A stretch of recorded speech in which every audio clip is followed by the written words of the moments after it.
जय श्री राम। नमस्कार प्रिय बंधुओं, स्वागत है आपका। अगस्त का माह, इस माह में श्रवण लगा हुआ है, सावन का महीना चल रहा है। महादेव के पावन माह में अगला माह अगस्त माह किस प्रकार रहने वाला है, इसकी हम चर्चा कर रहे हैं। वृषभ राशि वाले जातकों के लिए ये अध्ययन चंद्र कुंडली के अनुसार हो रहा है। दर्शकों, वृषभ राशि वालों का जो समय है ये इस प्रकार वर्तमान में जा रहा है कि वृषभ राशि के राशिपति अभी वर्तमान में चतुर्थ में है, अर्थात अपने भौतिक सुखों के भाव में। तो शुक्र का चतुर्थ में विशेष संबंध अच्छा बताया गया है। चतुर्थ में शुक्र को कारक बताया गया है, यहाँ दिग्बली हो जाते हैं, दिशा बल मिल जाता है शुक्र को। तो इस समय वृषभ राशि वाले जातक अपने डिजायर के विषय में, अपने भौतिक सुखों के विषय में, अपने संबंधों के विषय में विशेष सोच रहे हैं। एवं लग्नेश के विषय में इसलिए चर्चा कर रहा हूँ दर्शकों, राशिपति एवं लग्नेश कुंडली का जड़ होता है, कुंडली की आत्मा होता है, आप स्वयं होते हैं। तो क्या है कि शुक्र वाले जो है अभी वृषभ वाले अभी जिनके राशि स्वामी शुक्र होते हैं, वो वर्तमान में अपने करियर के विषय में भी सोच रहे हैं, क्योंकि करियर के भाव पे शुक्र की पूर्ण दृष्टि है। तो अपना एफर्ट, अपनी मेहनत पूरी कर रहे हैं। ये समय आपके कर्म क्षेत्र के लिए अगस्त का महीना सकारात्मक फल लेके आएगा, क्योंकि इसी महीने में 4 परिवर्तन होने वाले हैं। मैंने तो 3 मुख्य परिवर्तन यहाँ लिख दिए हैं। एक परिवर्तन है बुध का वक्र अवस्था में जाना, उसके विषय में मैंने यहाँ बोर्ड पे मेंशन नहीं किया है, परंतु सबसे अच्छा परिवर्तन होने वाला है, सूर्य का गोचर होने वाला है 16 अगस्त को। 16 अगस्त को सूर्य अपनी ही राशि सिंह राशि में जो है आने वाले हैं। वृषभ राशि वालों के लिए सुख के स्वामी सूर्य होते हैं, और सुख के स्वामी का अपने ही भाव में आ जाना आपके भौतिक सुखों में वृद्धि करेंगे। कहीं ना कहीं सूर्य का संबंध जब अपने कर्म भाव पे पड़ेगा, शनि पे संबंध पड़ेगा, कर्म भाव पे सूर्य का संबंध जब पड़ेगा 16 तारीख के बाद, तो यहाँ कर्म से संबंधित, करियर से संबंधित कुछ सकारात्मक बदलाव आपको दिखेंगे, कुछ परिवर्तन हो सकते हैं, कुछ चेंजेस हो सकते हैं। वो आप अपने बल पर, अपने दम पर, जो आपने प्लानिंग कर रखी है, जो आपने सोचा है, जितनी आपने ऊर्जा भरी है, क्योंकि सूर्य क्या है, इससे पहले आपके पराक्रम भाव में वर्तमान में चल रहे हैं। पराक्रम भाव में भी सूर्य को बहुत श्रेष्ठ बताया गया है। पराक्रम भाव में सूर्य व्यक्ति से कर्म करवाते हैं, अर्थात मेहनत करवाते हैं। देखिए, मेहनत करना और फल उसका चखना, अर्थात आप पेड़ से आम तोड़ रहे हो, वो तो मेहनत है, और लेके आके घर में उसका स्वाद करें, चखें, उसको खाएं, वो आपके मेहनत का फल है। तो सूर्य जब परिवर्तन होगा, तो जो आप वर्तमान में आप काफ़ी समय से जो मेहनत कर रहे हैं, उसमें कुछ सकारात्मक बदलाव आपको दिखेंगे, कुछ जो है पॉजिटिव जो है चेंजेस दिखेंगे। लेकिन यहाँ एक और परिवर्तन है कि शुक्र का राशि परिवर्तन हो रहा है। 25 अगस्त को शुक्र अपनी नीच राशि कन्या राशि में जा रहे हैं। लग्नेश वर्तमान में चतुर्थ में है राशिपति, और आपके जो है पंचम में चले जाएंगे। तो पंचम में जाने से कुछ तो हानि होगी, स्वास्थ्य संबंधित थोड़ी सी समस्या आ सकती है, त्वचा से संबंधित कोई रोग दृष्टिगत हो सकते हैं। तो ये ध्यान रखें कि स्किन का ध्यान रखें, त्वचा से संबंधित कोई रोग ना हो, इसका ध्यान रखें, क्योंकि शुक्र बुध के घर में कन्या राशि में नीच के हो जाएंगे। बुध जो है स्किन से संबंधित रोग देता है, और शुक्र केतु से पीड़ित हो जाएंगे। तो यहाँ ये ध्यान देना है कि स्वभाव में चिड़चिड़ापन आ सकता है। आपके अंदर शक्ति, पोटेंशियल पूरा है, शक्ति पूरी होगी, लेकिन एक चिड़चिड़ा स्वभाव हो सकता है, इससे बचाव रखना है। साथ में क्या ध्यान देना है कि शुक्र का संबंध जब केतु से होगा, तो मानसिक विकृति होंगी, मतलब सकारात्मक चीज में भी आप नेगेटिव सोचने लगेंगे, ऐसी स्थिति उत्पन्न हो सकती है। तो यहाँ अपने आप को स्थिर रखना है, इस समय अपनी सोच को सकारात्मक दिशा में ले जाने का प्रयास करना है। हालांकि मुश्किल बहुत होगा आपको। देखिए, ज्योतिष एक यही माध्यम है कि क्या घटित होने वाला है उसका एक आकलन होता है, कैलकुलेशन होती है।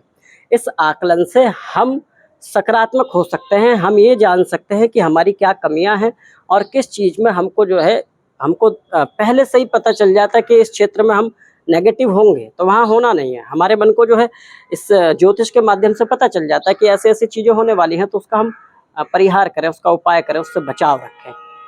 तो शुक्र का जब परिवर्तन होगा, केतु के साथ जब शुक्र आएंगे, तो यहाँ आपकी जो है स्वास्थ्य में थोड़ा सा ध्यान देना है। स्वास्थ्य से संबंधित थोड़ी समस्या हो सकती है, त्वचा से संबंधित समस्या हो सकती है। साथ में मन जो है चिड़चिड़ा हो सकता है। सकारात्मक चीज में भी नकारात्मक स्थिति ढूंढ लेना, ऐसी स्थिति, ऐसा स्वभाव यदि होगा, तो आप समझ जाइएगा कि ये प्रभाव आपके राशिपति के नकारात्मक स्थिति का है। और वहाँ आपको कुछ समय के लिए, ज़्यादा समय के लिए नहीं, कुछ समय के लिए आध्यात्मिक जो है हो जाना है, भगवान की, प्रभु की शरण में चले जाना है। क्योंकि एक ही सूत्र है, जब हमारा मन नकारात्मक हो, नेगेटिव हो, तो हम प्रभु को जो है पूजने लगें, प्रभु की शरण में चले जाएं, हम सकारात्मक हो जाएंगे, क्योंकि वही सब कुछ देने वाले हैं, उनके बिना कुछ होने वाला नहीं है। तो इसका बचाव रखना है। साथ में सूर्य का संबंध जब सिंह राशि से होगा तो यहाँ आप देखेंगे कि भले ही आप नेगेटिव हों, लेकिन कुटुंब का, परिवार का, विशेष रूप से आपकी माता का आपको बहुत सहयोग मिलेगा, सपोर्ट मिलेगा, संबल मिलेगा, परिवार का संबल आपको मिलेगा सूर्य के परिवर्तन के बाद। साथ में करियर में सकारात्मक बदलाव, छोटा मोटा ही परिवर्तन आए लेकिन कोई ना कोई परिवर्तन दृष्टिगत होगा। साथ में इस बात का ध्यान देना है, शनि और सूर्य एक दूसरे के सामने होंगे, एक दूसरे से दृष्टि संबंध बनाएंगे तो शनि सूर्य का आपस में बैर है, पिता पुत्र हैं। आपके साथ राजनीति हो सकती है, राजनीति होगी, परंतु राजनीति यदि होगी तो मैंने बोला कि शुक्र जब जो है पीड़ित होंगे केतु से, हालांकि पंचम में शुक्र जाएंगे, जब पंचम में शुक्र जाएंगे तो मानसिक रूप से आपको सशक्त रखेंगे, जागृत अवस्था में ही रहेंगे आप। भले ही आप परेशान हो, चिड़चिड़े हो, लेकिन यदि आपके साथ कोई राजनीति होती है, कोई खेल होता है तो आपको सब कुछ समझ में आ रहा होगा और आप अंततोगत्वा यहाँ विजय प्राप्त कर जाएंगे। अर्थात कोई यदि षड्यंत्र आपके खिलाफ करता भी है, जिससे आपको सतर्क रहना है, बच कर रहना है, परंतु उस षड्यंत्र से आप निसंदेह विजय प्राप्त कर लेंगे, जीत जाएंगे, आप किसी के षड्यंत्र में फंसेंगे नहीं।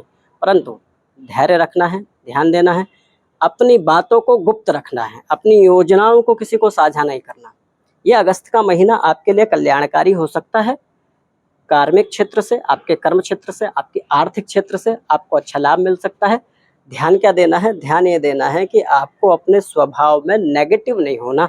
अभी परिवर्तन एक और हमने लिखा है कि मंगल का राशि परिवर्तन होगा। मंगल आपके लग्न में है, तो लग्न में मंगल का संबंध वर्तमान में है, तो आपको एक्टिव बना रहा है, ऊर्जावान मंगल बना रहे हैं, आध्यात्मिक बना रहे हैं। लेकिन मंगल का संबंध जब दूसरे भाव में होगा और दूसरे भाव से चौथी दृष्टि जब पंचम भाव पे जो है पड़ेगी और पंचम भाव में शुक्र जो है विद्यमान हो जाएंगे एक ही समय पे, तो ये ध्यान देना है कि आपकी ऊर्जा, जो मैंने बोला कि आप जागृत अवस्था में रहेंगे, उसका कारण होगा कि मंगल की दृष्टि शुक्र पे रहेगी। और मंगल जिस ग्रह को दृष्टि देते हैं, मंगल ऊर्जा के कारक हैं, अपनी ऊर्जा देते हैं, अपना स्वभाव, अपना प्रभाव देते हैं। इसलिए मंगल की दृष्टि को विच्छेदात्मक कहा गया है। इसलिए शुक्र के साथ जब मंगल दृष्टि देते हैं तो आपने सुना भी होगा और पढ़ा भी होगा, या फिर मैं बता देता हूँ आपने नहीं पढ़ा तो, शुक्र मंगल का जब योग होता है या शुक्र मंगल जब एक साथ होते हैं या एक साथ दृष्टि संबंध होता है तो व्यक्ति में परलिंग जो है आकर्षण बढ़ जाता है। तो इसका ध्यान देना है कि कहीं ना कहीं मंगल का संबंध होगा तो आपको जागृत अवस्था में रखेंगे। जागृत अवस्था के साथ साथ आपके प्रेम संबंध में भी थोड़ा मनमुटाव यदि होगा तो उसको आप सुधार कर लेंगे। ये समय ठीक ठाक है, अच्छा है। आपके स्वास्थ्य के लिए थोड़ा सा आपको ध्यान देने की आवश्यकता है। साथ में एकदम खुश रहिए, सकारात्मक रहिए, नकारात्मक सोचना नहीं है। देखिए, कुंडली का विशेष जो है दशा निर्भर करती है कि आपकी दशा किस प्रकार से चल रही है। पहले इसके लिए एक विशेष एपिसोड में बनाऊंगा कि लग्न कुंडली यदि जो है, बहुत से लोग का ये प्रश्न आता है कि हमारी कुंडली में कई ज्योतिषियों ने बताया कि बहुत अच्छे योग हैं लेकिन फिर भी हमको प्रभाव नहीं मिल रहा। तो वो प्रभाव क्यों नहीं मिलता, इसका एक मैं वीडियो लेके आने वाला हूँ कुछ समय में। ये जैसी सीरीज खत्म होगी अगस्त राशि फल की तो एक वीडियो में बनाऊंगा इसके लिए कि क्यों वो प्रभाव होता है और क्यों नहीं मिलता, क्या ऐसे सूत्र हैं और क्या वो ग्रह जो है प्रभावी है और क्या दशाएं प्रभावी हैं, क्या प्रभाव होता है दशाओं का, इसके विषय में। ठीक है।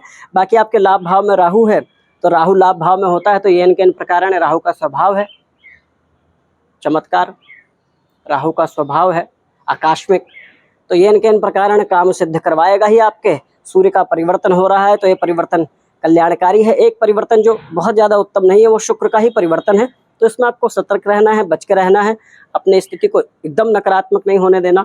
होगी ऐसी स्थिति, ऐसा समय आएगा कि आप नेगेटिव हो जाए, आपको जो है अकेला रहना पसंद हो या फिर साथी से, संगति से कुछ विवाद हो जाए, तो वहाँ ये ध्यान देना है कि आपकी स्थिति नेगेटिव हो रही है, उसको संभाल लेना है। बाकी जो है इस समय ठीक है, कल्याणकारी है। प्रभु श्री राम से मेरी ऐसी कामना है कि आपके लिए अच्छा समय रहे, अगस्त का माह आपके लिए अच्छा रहे। क्या करें, श्रवण का माह चल रहा है, भगवान शंकर की शरण में जितना रहेंगे आपके सारे दुख व्याधि, सारे कष्ट दूर हो जाएंगे। भोले भंडारी ऐसे प्रभु हैं जो बहुत जल्दी मान जाते हैं। उनकी पूजा तो सरल पूजा है, उनको तो मात्र एक जल चढ़ा दीजिए, सबसे साधारण चीज जल। भगवान शंकर को एक साधारण जल चढ़ाइए और अपनी सारी मनोकामनाएं मांग लीजिए। कोई नैवेद्य, कोई जो है महंगे रत्न, कोई विशेष चीज़ें आवश्यक नहीं है। क्या चढ़ाना है? धतूरा, भांग, बिल्व पत्र, जल, सबसे साधारण चीज़ें प्रभु महादेव मांगते हैं। समय है, अवसर है, भगवान शंकर की पूजा करें, अपने सारे कष्ट और व्याधियों को हर लेंगे।